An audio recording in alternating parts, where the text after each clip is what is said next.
Welcome, my friends. How is this for a provocative title of a book? Orthodoxy and the Religion of the Future. The Religion of the Future by Father Seraphim Rose.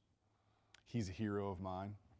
He was a monk, established a monastery in the late 60s. Actually, it probably technically wasn't a monastery when he established it because he wasn't a monk yet, and he'd sort of been blessed to do it by this bishop. It became a monastery. But his big interest was, we had a lot of them. One of them was how culture impacted faith, and he wanted to keep the impact of culture on faith from impacting his faith, which is Eastern Orthodox Christian, which is what I am. And I love the way that he posed this cultural battle because he was a great listener. He recognized that in our temporal world, we are surrounded by truth, and there's a little bit of truth in everything, and so you don't want to just discount things. But that's also dangerous because the little bit of truth in things can then lead to really bad things. And a thesis that he had that I think in many ways is kind of proven true was that the religion of the future, and for all of you who are into like end times and the apocalypse and the Antichrist, you would find this interesting, that the religion of the future is inevitably this religion that kind of says everybody's okay. All religions have some truth. I'm here just to bring all that truth together, and then we can all get along and be happy and be peaceful, and everything's good. Okay? And if you kind of see how the world becomes nowadays, and I meet personally, if I compare this to when I was young till now, when I was younger, I would meet a lot of people that were like, yeah, I think there's a little bit of truth in this and that, but I am, Buddhist, I am Catholic, I am Methodist, whatever. Where I found over the years, there are a lot more people that are just like, yeah, there's a little bit of truth in everything, and I kind of take the bits and pieces that I like, and I'm just that, whatever that is, okay? There's two problems with that. One, it's very self-centered, okay? Like, I am the arbiter of truth. I can look at, millennia of religions and writings, and I can figure out what's the truth of all that. It's a little bit arrogant.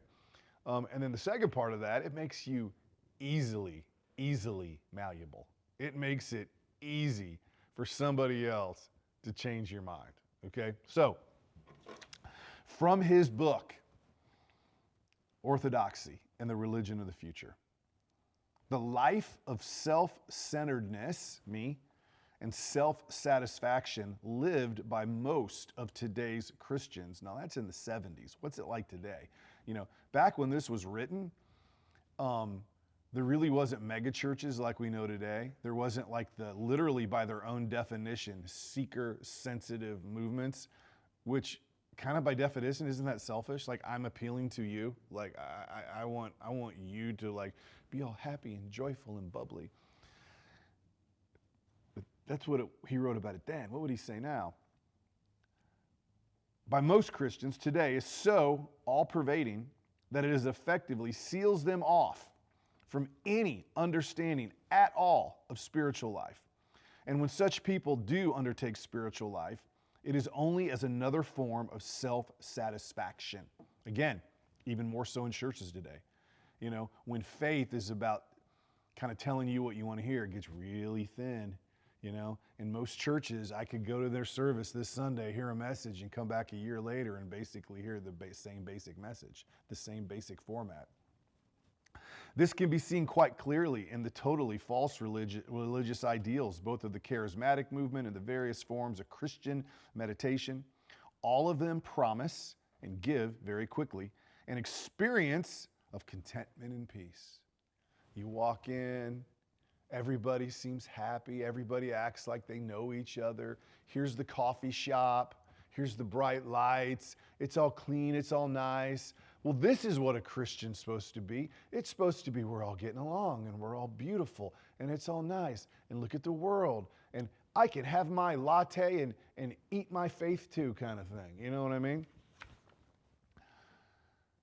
But this is not the Christian ideal at all, which if anything, and this is my belief, it's the true belief, may be summed up as a fierce battle and struggle. It is impossible to read the Bible from the beginning and the end and to think it is anything other than a fierce battle and struggle. Literally from Adam and Eve getting kicked out of the garden and Cain and Abel fighting to the very end of the apocalypse. It is a battle. It is struggle. It is not lattes over Six Flags of Jesus and being entertained. At no point is it that way. Why do we think it's that point? And I think long term, that stuff's boring. You know what's exciting? Fierce battle, struggle, overcoming evil. That's exciting, man. You wake up every day and you're like, in my own little way, I am in a battle for the future of the universe, good and evil, demons and angels, and it's all real. Man, the devil wants you stupid. He wants your eyes shut. He wants you focused on all those things that matter. Hold fast to the grace which you have. Never let it become a matter of habit. Never measure it by merely human standards or expect it to be logical or comprehensible to those who understand nothing higher than what is human.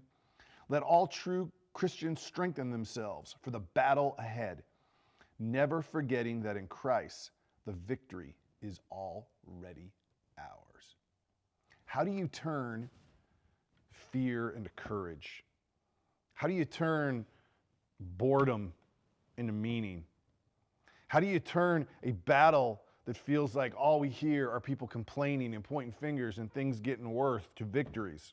You wake up every day and you accept it for what it is and you fight it.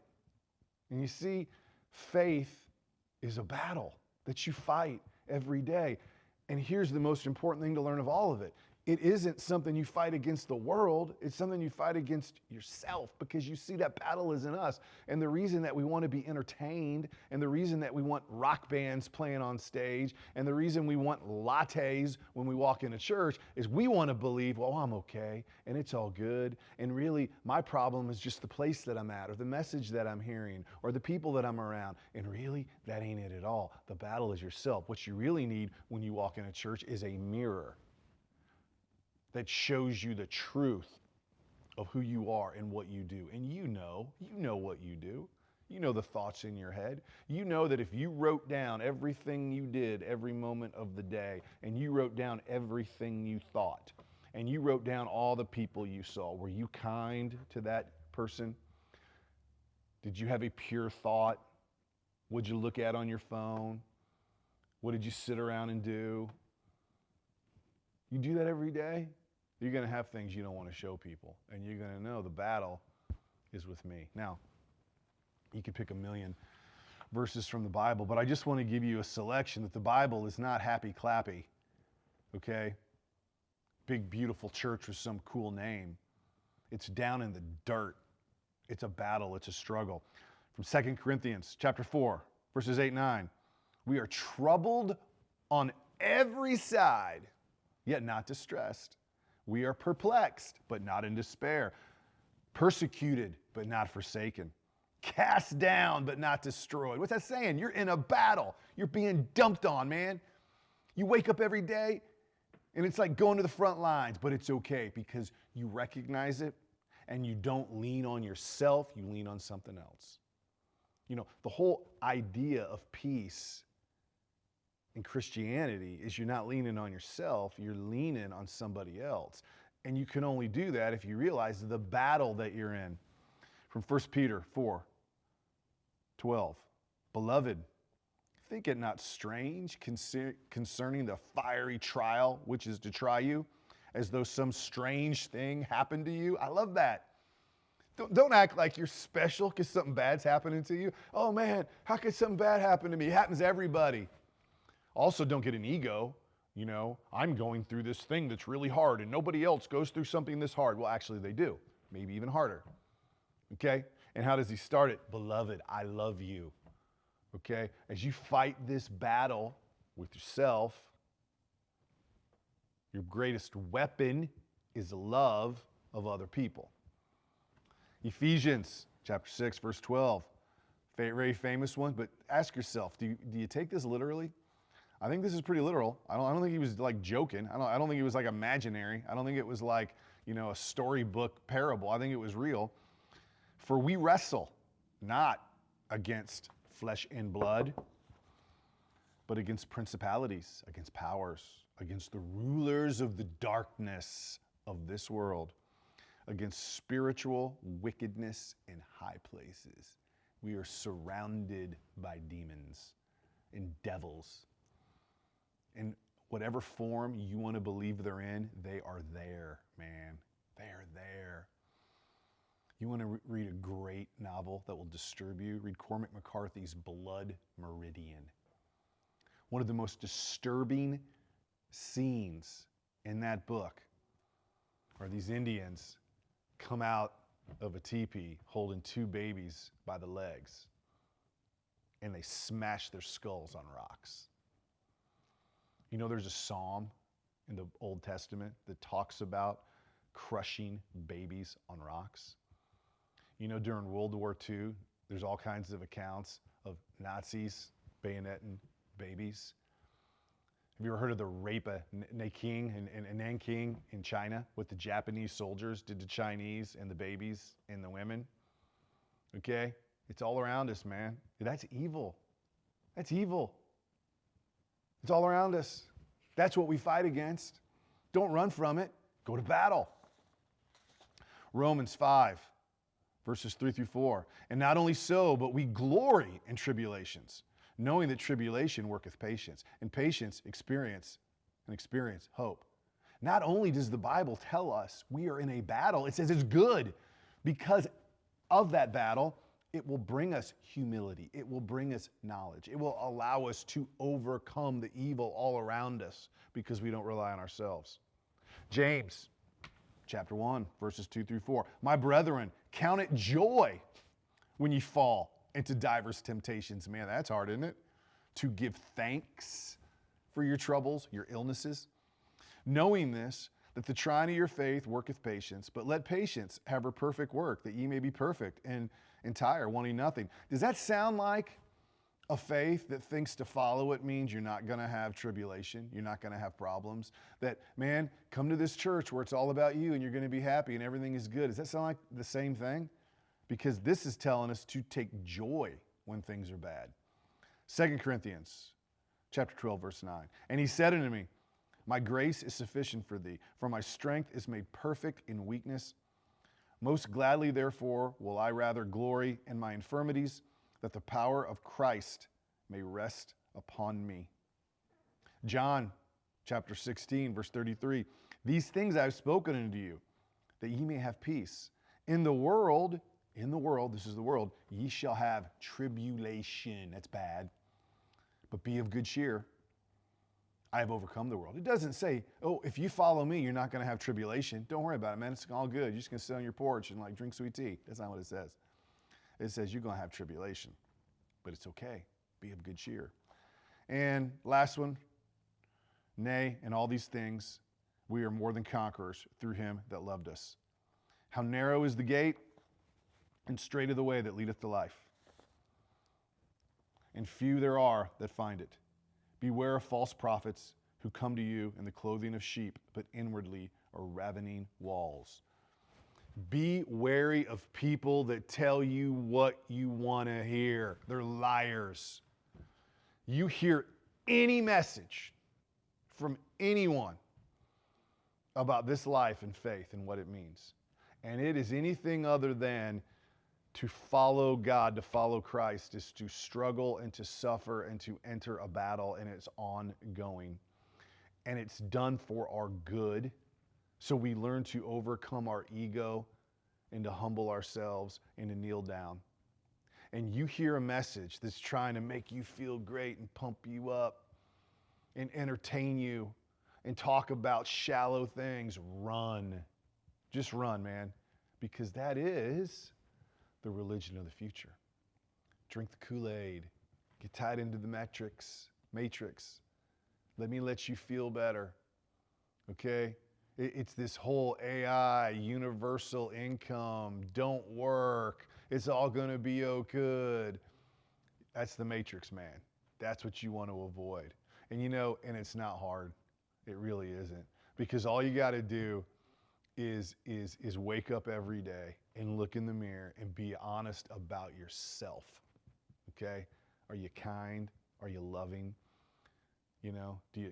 One of my favorite, lessons in the entire Bible, is Christ talking about what it means to really be following God. And see, you can use your actions. It's not a feeling. It's, do you go into prisons and meet prisoners? Do you help widows? Do you help the poor? Do you help orphans? If you do, you're helping Christ and you're a Christian. If you don't, you're probably full of it. You're probably full of yourself. It's probably about you, okay? That's not good. Doesn't mean you're lost. Heck, I don't even know if it means you're gonna go to hell or anything. But what it means is you're not following what you say you believe, okay? You're not pursuing what this whole good book was about. Now, the reason I say that, and I can be fired up and I can be pumped, I go back to when I was a kid. And there's a reason, especially, me as a little boy. I wanted to go play war, I want to go play army, I want to fight, because you just knew instinctively it mattered, it meant something. It was survival, it was life, and it was death, and it filled you with energy. And see, I believe that what we may fear, which is if we face the truth of ourselves and the truth of the world, that it's going to make us depressed and it's going to get us down. I think it's the opposite. I think when you realize that you're in this battle and you wake up every day and you're like, I'm going to fight it and I'm going to work on myself, you become like that child again. Everything you do seems important. Everything you do seems like it's filled with purpose. Everything you do matters. And that, as a human being, is what gets us excited, is when we feel like what we are doing matters. So I challenge you today, the best way to start being focused on the things that matter, look in the mirror. Be honest with yourself. Get down on your knees. Start moving forward. Don't be part of this religion of the future. Be part of truth and the things that matter. I'm Sil. Peace.